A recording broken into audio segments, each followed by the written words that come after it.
निराकार निर्विकार अभेद्य अछेद्य है, वो द्वितीय परब्रह्म परमात्मा हो गया। एक तीसरा ब्रह्म होता है निराकार।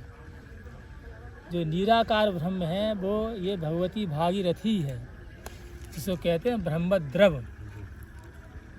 तो तीसरा जो जल रूप में प्रत्यक्ष जो परब्रह्म परमात्मा है वो आप ही गंगा जी ही है।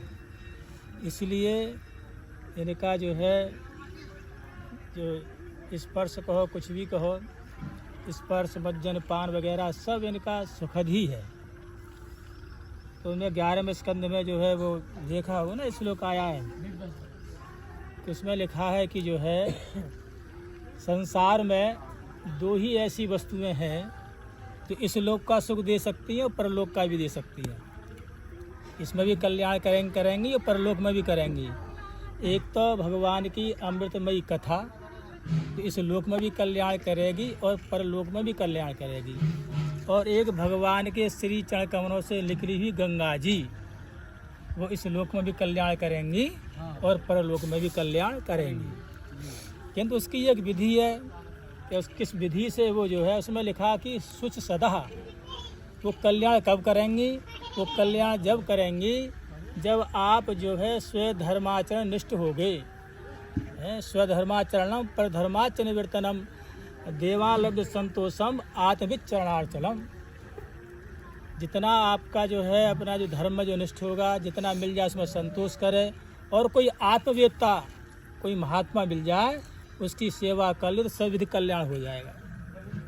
तो उसमें आया शुच सदा। तो शुच सदा का श्रीधर जी ने व्याख्या की है वहाँ पर, जो स्वधर्माचरण अपने धर्म में अपने आश्रम में निष्ठ होकर के जो भगवान की कथा सुनेगा और गंगा जी के जो नियम धर्म है उसके अनुसार चलेगा, उसके दोनों प्रकार के उसके सुख मिलेंगे। अब बात है आश्रम निष्ठ।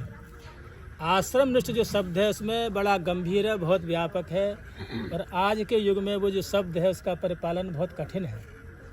आश्रम निष्ठ का मतलब है, जब हम गुरुकुल में पढ़ते हैं तो उस समय 12 वर्ष तक जो है दंड मेखला धारण करके केवल जो है गुरु जी की सन्निधि में रह करके जो वेद का स्वाध्याय करता है उसको कहते हैं ब्रह्मचर्य आश्रम।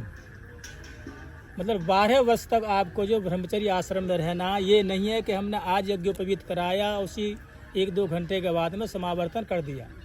तो वो जो व्यक्ति होंगे वो आश्रम निष्ठ न होकर अनाश्रमी होंगे, तो वो स्वधर्माचरण निष्ठ नहीं माने जाएंगे। उनके द्वारा कोई भी विधि है वो पूरी नहीं मानी जाती। दूसरा गृहस्थाश्रम है, उसमें रहना चाहिए, अथवा वानप्रस्थ आश्रम उनमें रहकर धर्म करना चाहिए, अथवा संन्यास जो आश्रम उसमें रहकर धर्म करना चाहिए। इन आश्रमों में रह करके जो भगवान की कथा सुनेगा, भगवान की पूजा करेगा, भगवान की आराधना करेगा, इस संसार का भी सुख प्राप्त करेगा, उस संसार का भी सुख प्राप्त करेगा। उसमें सीधा शब्द है स्वधर्माचरण, ये सीधा शब्द है। तो उन्होंने कहा उसमें जो है कि यदि संसार में आपको 2 सुख प्राप्त करने हैं तो परंपरा अपराध संप्रदाय प्राप्त भगवान की कथा सुननी है। ये नहीं है कि वही परंपरा है, वो परंपरा ब्रह्मा जी ने, नारद जी ने, फिर जो है सुखदेव जी ने, इससे अनंतर जो भी आपके जो ऋषि महर्षि विद्वान आए हैं उस परंपरा के द्वारा से भागवत पढ़ी है उसके द्वारा सुनी जाएगी।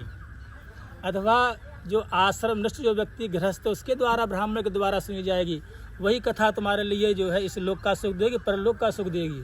ये नहीं यूट्यूब से आपने 6 महीने में कथा तैयार कर ली, कुछ टॉप के तैयार कर लिए, कुछ कर लिए, इसके बाद सुनी, वो नहीं। सब में स्वधर्माचरण शब्द लिखा है। जो आश्रम निष्ठ जो व्यक्ति होगा वही जो है विधि पूर्वक कथा सुनाएगा।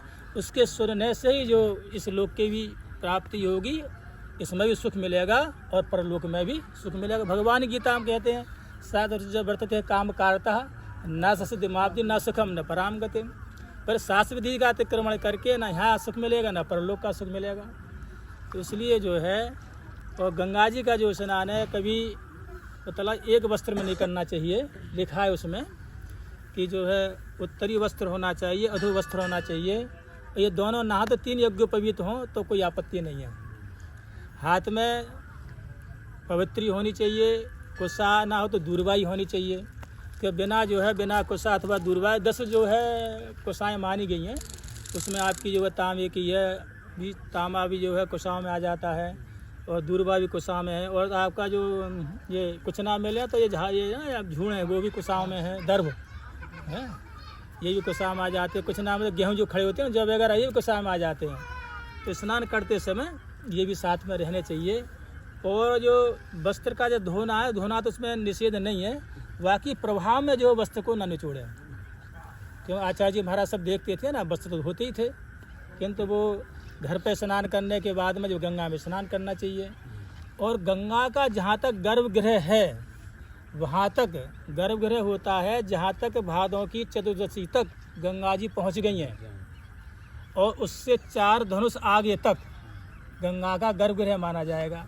तो वहाँ न दतून करना चाहिए, न कुल्ला करना चाहिए, न स्नान करना चाहिए, न वस्त्र का प्रक्षालन करना चाहिए। उस गर्भगृह में जो है निषेध है, न आपको जो है लक्षणका करनी चाहिए। तो वहाँ तक इनका जो है वो सब चीज़ों का निषेध है, यानी कुल्ला मंजन दातुन सब गंगा के ऐसे आगे करो, ये सब का निषेध है इसके। तो इस विधि के अनुसार जब गंगा के स्नान इत्यादि करोगे तो मुझे लगता है कि जो कहते हैं जिंदगी केवल नहाते रहे सब कुछ करते हमें कुछ नहीं मिला, तो हाँ तो जो मतलब जो है कि कर तो रहे हैं, देखने में तो लग रहा है धर्म, किंतु वो धर्म दृष्टि से नहीं हो रहा है, तो उसका फल प्राप्त नहीं होता। हमारे गौरी बाबा तेरों ने वेदवन में जो है स्वप्न सुनाया कि भला भैया हम जो है मर गए और ऊपर पहुंच गए, धर्मराज बोला वो नरक में भेजो। बोले तू कैसे भेज दिएगा, हम अड़ गए उस पर, हमने ज़िंदगी भर गंगा स्नान किया है। जो उन्होंने समझाया कि तुमने इस विधि से स्नान किया है, तुम तो गए स्नान किए गंगा में स्नान किया, वहीं दंड बैठ कर मारते थे गंगा किनारे ही तो बोले आपको एक दिन का भी गंगा के स्नान का फल नहीं मिला है। तो उन्हें पूरी जो बहुत बड़ी प्रक्रिया आती है, पूरी घटना उन्होंने सुनाई वेदन में खड़े होकर के जो है। हम तो विद्यार्थी थे जब जो है, तो ये लगता है कि कर तो हम धर्म रहे हैं और उसका फल भी नहीं मिल रहा, कि तो उसके पीछे कुछ ना कुछ जो है अवधि है। यदि हमने कोई कार्य किया है, कारण है और कार्य नहीं हो रहा, तो उसमें विचार करना चाहिए कारण होने पर कार्य क्यों नहीं हो रहा, फल की प्राप्ति क्यों नहीं, इसमें कहीं ना कहीं छिद्र है। तो इसलिए भाई सब लोग विधि पूर्वक जब गंगा स्नान करें तो जब तक संध्या वंदन हो, उसमें ऐसा ना मुसलवत स्नान लिखा है गंगा जी में, मुसलवत जैसे मुसल होता है ना, वैसे प्रवेश करिए गंगा स्नान करके निकले आइए। हाँ नहीं उसमें सब निषेध लिखा हुआ है। अब यह है कि वो लोग बच्चे नहीं मानते हैं, तो पहले शास्त्रीय प्रक्रिया कर लो सब, इसके बाद में उछल कुछ कर लो, बात अलग रही हाँ तो थोड़ा भी कर्म करे तो शास्त्र विहित करे, बहुत फल है।